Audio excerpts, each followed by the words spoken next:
नमस्कार, स्वागत आहे सर्वांचं आपल्या यूट्यूब चॅनलवरती। शासनाच्या माध्यमातून रेशन कार्ड धारकांसाठी अतिशय मोठा निर्णय घेण्यात आलेला आहे आणि खुशखबर आहे सर्व रेशन कार्ड धारकांसाठी। त्यामुळे हा व्हिडिओ नक्की शेवटपर्यंत पहा। त्याचबरोबर चॅनलवर पहिल्यांदा आला असाल, पहिल्यांदा व्हिडिओ पाहत असाल तर अशाच महत्त्वपूर्ण अपडेट जाणून घेण्यासाठी आपल्या चॅनलला सबस्क्राईब करायला विसरू नका। चला तर मग सुरुवात करूया आजच्या व्हिडिओला आणि रेशन कार्ड धारकांसाठी शासनाच्या माध्यमातून आलेला मोठा निर्णय जाणून घेऊया नेमका काय आहे। तर महाराष्ट्र शासनाच्या माध्यमातून एक महत्त्वपूर्ण निर्णय जारी करण्यात आलेला आहे।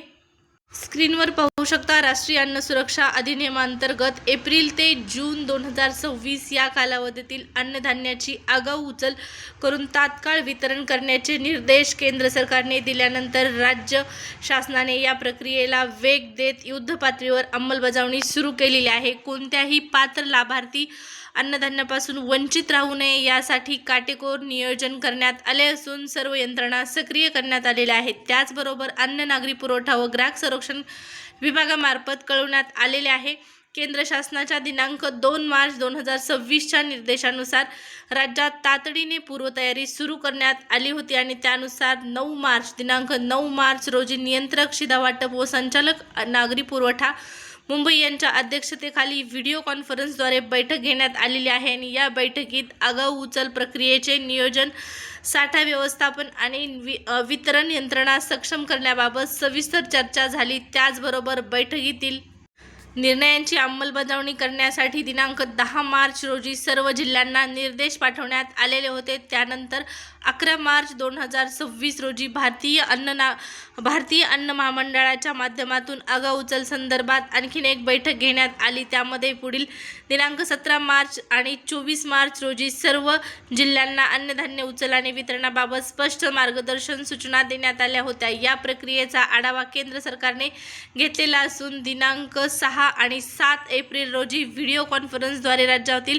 प्रगतीची समीक्षा करण्यात आलेली असून आता अंमलबजावणीत करण्यात येणार आहे। अंमलबजावणीत येणाऱ्या अडचणी सोडविण्यासाठी दिनांक 8 एप्रिल रोजी भारतीय अन्न महामंडळाच्या जनरल मॅनेजर यांच्यासोबत विशेष बैठक घेण्यात आलेली असून त्याच दिवशी सर्व जिल्हा पुरवठा अधिकाऱ्यांसोबत चर्चा करण्यात आलेली असून दिनांक एप्रिल ते जून या 3 महिन्यांचे अन्नधान्य दिनांक 30 एप्रिल 2026 पर्यंत उचलून वितरण करण्याचे निर्देश देण्यात आलेले आहेत। तर या ठिकाणी पाहू शकता, सगळ्यात मोठी अपडेट आहे। मागच्या काही दिवसापूर्वी केंद्र शासनाच्या माध्यमातून एक निर्णय जाहीर करण्यात आलेला होता आणि त्या निर्णयामध्ये सांगण्यात आलेलं होतं की एप्रिल महिन्यामध्ये रेशन कार्ड धारकांना एकूण 3 महिन्यांचं धान्य वितरित करण्यात येणार आहे आणि त्याच प्रक्रियेला या ठिकाणी सुरुवात झालेली आपल्याला पाहण्यास मिळत आहे। दिनांक 30 एप्रिल पर्यंत हे वितरण पूर्ण करण्याचे निर्देश आहेत। वाहतूक व्यवस्थेलाही प्राधान्य देण्यात आलेलं असून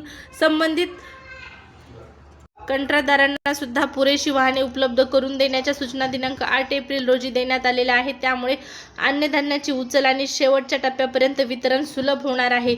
दरम्यान मार्च 2026 महिन्याचे वितरण पूर्ण वेळेत न झाल्याने केंद्र शासनाने दिनांक 7 एप्रिलपर्यंत मुदतवाढ दिली होती। याच अनुषंगाने महत्त्वपूर्ण निर्णय घेण्यात आलेला आहे। 8 एप्रिलपासून ते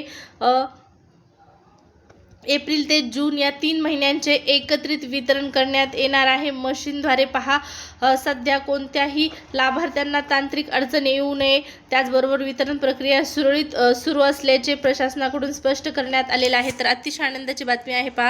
सर्व रेशन कार्ड धारकांसाठी 3 महिन्यांचं अन्नधान्य वितरित करण्यात येणार आहे आणि केंद्र शासनाच्या माध्यमातून या निर्णयाची स्पष्टपणे सूचना मागच्या काही दिवसापूर्वी देण्यात आलेली होती आणि याची आता प्रत्यक्ष अंमलबजावणी सुरू झालेली आहे।